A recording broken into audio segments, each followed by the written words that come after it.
Ravi de vous retrouver dans cette nouvelle vidéo. Alors aujourd'hui nous allons parler un peu des éléments qui constituent le mariage heureux. Car on dit que le mariage sans amour ni désir sexuel ne sont jamais heureux et sont rarement durables.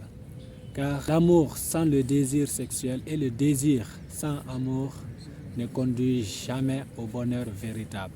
Mais lorsque ces deux belles émotions existent, le mariage apporte à l'homme et à la femme un état d'esprit le plus proche d'une spiritualité que l'on ne pourra jamais connaître en ce bas monde. Vous l'avez peut-être remarqué, il y a un couple heureux qui se marie, mais il se trouve que les parents du marié détestent la femme. Ils n'aiment pas la femme. Ils veulent que réellement l'homme laisse son épouse.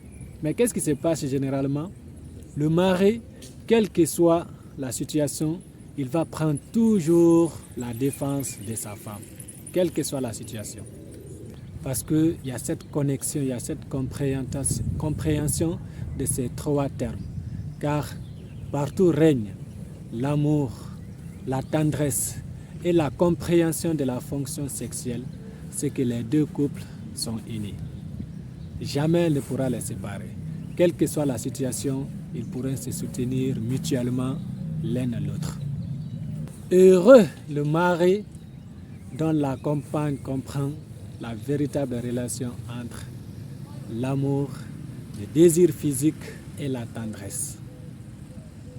Car il est très important aussi de choisir son épouse.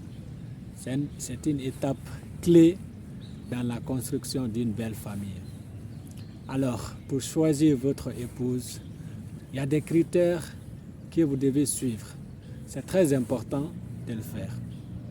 Il y a l'un de ces critères que, surtout chez nous, on nous enseigne, surtout quand même en islam, le prophète sallallahu alayhi wa sallam nous enseigne de choisir selon 4 critères. Mais si ces 4 critères ne sont pas au complet, de choisir l'un de ces critères dont répond cette femme ou cette future épouse que l'on souhaite marier. Alors parmi ces critères, il y a quoi? Religion.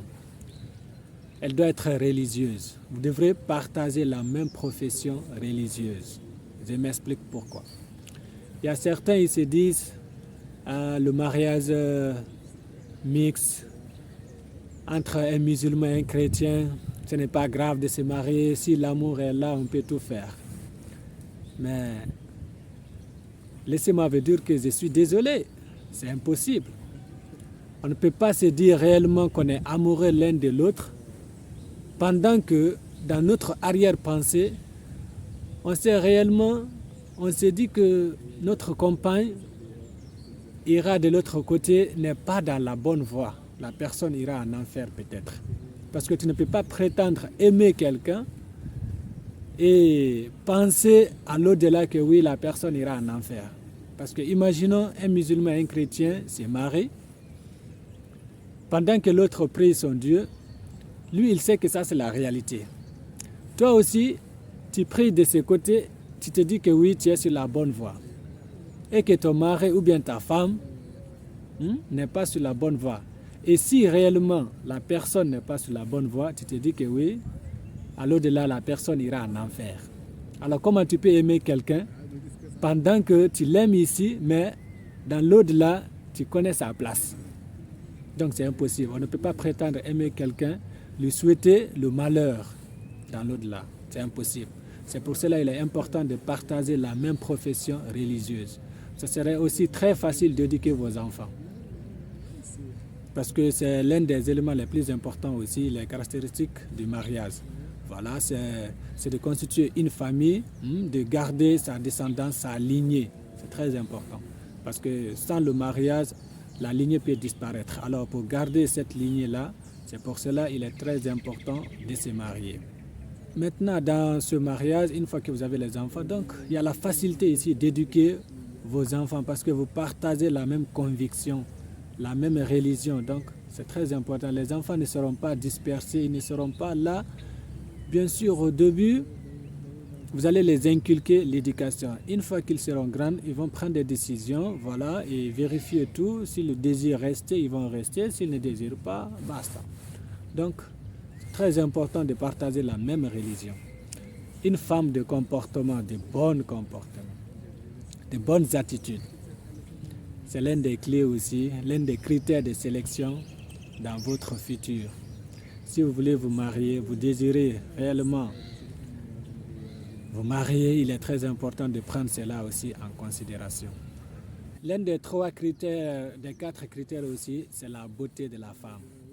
Franchement, la femme, il faut la marier aussi en prenant compte de ces critères. C'est très important, la beauté. Elle doit être présentable. Partout où tu iras, tu seras fier d'elle.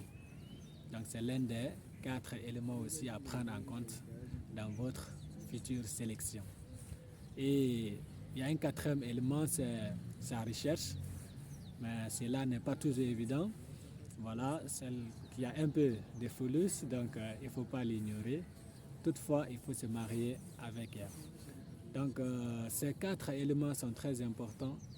Pourquoi? Parce que si l'un est laissé par l'autre, donc l'un peut compenser l'autre. En ce qui concerne par exemple la beauté, si nous prenons la beauté de la femme, elle est éphémère. Donc si tu l'avais aimée franchement à cause de sa beauté, en 60 ans, 40 ans, déjà 50 ans, alors cette beauté va se dégrader. Alors qu'est-ce qui va toujours animer la flamme entre vous deux, ce serait quoi?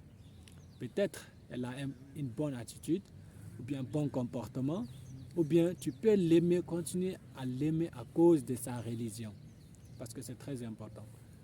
Alors, si elle n'a pas aussi d'argent, donc tu peux l'aimer à cause de son comportement.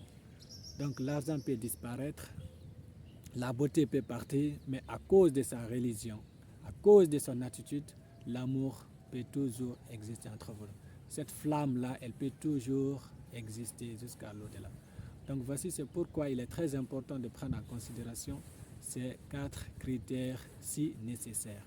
Maintenant, si elle ne remplit pas toutes ces conditions, on nous conseille de prendre la femme de religion. Très important, la femme de religion. Si elle n'est pas belle, soit elle n'a pas d'argent, soit sa lignée, voilà son comportement, elle doit être voilà, une femme qui peut procréer. Donc si elle ne remplit pas tout ça, à cause de sa religion, on doit l'accepter. Et il est dit que si réellement vous vous sentez à l'aise de se marier avec une femme, même si la femme, elle a été déjà mariée, mais il est surtout conseillé de se marier avec les femmes vierges, les jeunes filles vierges. Mais si toutefois, vous vous sentez à l'aise, vous sentez que réellement avec cette femme-là, elle peut vous évoluer, vous avez de longues visions avec elle, donc n'hésitez pas une seule seconde de vous marier avec elle. Très important.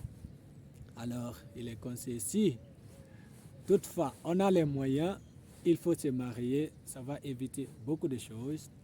Et si l'on n'en a pas les moyens, par exemple les célibataires, il est conseillé surtout de prendre le jeûne, donc de jeûner. Cela va protéger contre beaucoup de choses, vous savez déjà de quoi est-ce que je parle. Mais si toutefois vous en avez les moyens, donc n'hésitez pas une seule seconde à vous marier. Cela pourra vous empêcher de vous protéger face. Il y a un vieux dicton qui dit qu'une femme peut élever un homme ou le briser. Mais cette raison n'en est toujours pas claire. Car une femme peut élever ou briser un homme selon sa compréhension ou non de la véritable relation ou selon sa compréhension du sentiment, de l'amour, du désir physique et de la tendresse. Si une femme ne comprend pas ces 3 critères, on ne peut pas parler réellement de briser ou bien d'élévation. Donc elle doit incarner cette connaissance. Très important. Bien que les hommes sont connus par leur nature réelle de l'héritage qu'ils sont polygames, mais qu'aucune femme n'a de plus grande influence que sur son mari, à moins qu'il ne soit marié à une femme qui lui est totalement mal assortie. Car si une femme laisse son mari se désintéresser d'elle et s'occuper d'autres femmes, c'est généralement par manque de connaissances ou par ignorance des mécanismes de l'amour, du désir physique, de la tendresse ou par indifférence. Voilà. Sinon, la femme qui a maîtrisé ces 3 éléments, franchement, son mari, c'est ici. C'est dans sa paume. Voilà, donc choisissez très bien vos prétendants. Ne soyez pas pressés dans la sélection de vos futures épouses ou époux. Donc prenez tout votre temps et vous de faire un bon choix pour ne pas le regretter demain. Mais toutefois aussi, n'oubliez pas, les bonnes femmes, c'est Dieu qui donne. Donc n'oubliez pas ça aussi. Déjà, d'ailleurs, d'où je viens, généralement on enseigne aux jeunes filles de chez nous, je ne sais pas pourquoi, l'amour, elles ne savent pas cultiver cet amour. Si vous regardez aujourd'hui, c'est l'un des plus grands éléments des cas de divorce aujourd'hui. Parce qu'il n'y a pas d'amour dans le couple, dans le mariage.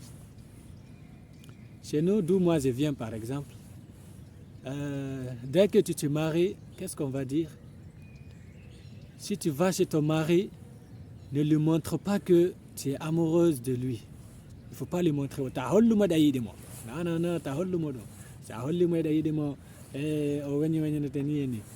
qu'il ne faut pas montrer à ton mari que tu l'aimes réellement. Voilà, il faut laisser douter le plan, planer le doute, tout ça. Il ne faut pas te montrer ouverte, que tu es amoureuse ou bien exprimer tes sentiments, tout ça. Non. Ça c'est quoi? Si tu ne montres pas ton amour à ton époux, à qui est-ce que tu vas montrer? Dites-le moi. À qui est-ce que vous allez montrer votre amour? Si vous ne montrez pas votre amour entier à votre mari, à qui? Si vous ne montrez pas votre amour, c'est sûr et certain, vous allez montrer ça ailleurs.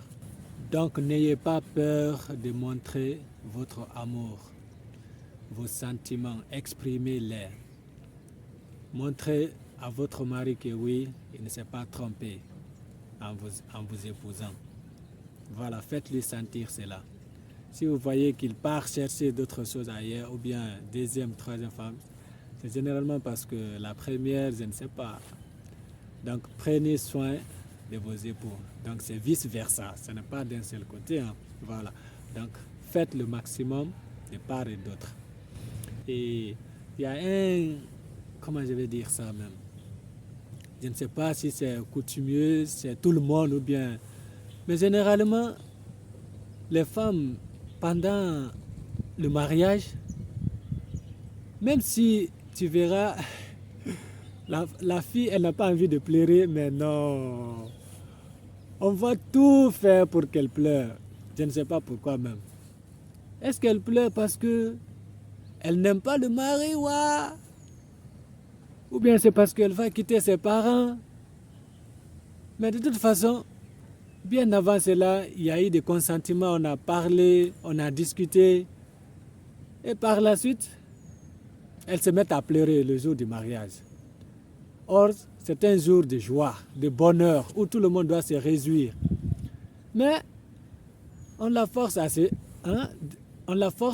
qu'elle pleure, même si elle n'en a pas envie. Parce qu'il y a des cas comme ça. Il y a certains qui n'ont pas envie de pleurer. Mais non, les parents qui sont à côté, elles vont commencer à parler de l'autre, machin, jusqu'à amener à la fille à pleurer même si elle n'avait pas envie. Le jour du mariage, c'est la joie. Donc, on ne doit pas se mettre ici à pleurer. On doit manifester cette joie-là. C'est pendant les funérailles où il faut pleurer, apporter voilà, tout ce qui va avec. Mais si c'est les funérailles, on pleure. Le jour du mariage aussi, on pleure. Maintenant, à quel moment maintenant on va se sentir heureux? À quel moment on peut fêter? À quel moment on peut faire la joie? Donc il y a certaines choses il faut arrêter maintenant. Voilà, c'est révolu. Ces comportements-là, c'est révolu. Toi, tu es presque maintenant, hein, je vais dire, bientôt tu vas atteindre. Et puis une fois que tu as la chance d'être marié, maintenant au lieu de te réjouir de cela, et puis tu te mets à pleurer. Il y a quelqu'un même qui a raconté ça, que si toutefois ça se passe ainsi, tu viens à la maison une fois chez moi, tu te mets à pleurer, je vais te poser la question. Lorsque je te demande, est-ce que je t'ai forcé? Ou bien tu ne m'aimes pas? Voilà. Donc si c'est le cas, si tu n'aimes pas être avec moi et que tu te mets à pleurer, tu retournes chez tes parents, plus simple que possible. Voilà. Donc prenez soin de vous et prenez le temps de choisir vos futurs prétendants ou prétendantes. Voilà, ça va des choix. Et n'écoutez pas les personnes qui vous disent franchement qu'il ne faut pas montrer son amour à son époux ou à son épouse. Ne les écoutez pas. Voilà. Voilà, on arrive au terme de cette vidéo. Alors, si tu as aimé la vidéo, n'hésite pas de liker, de t'abonner, de partager. Donc, on se dit à la prochaine.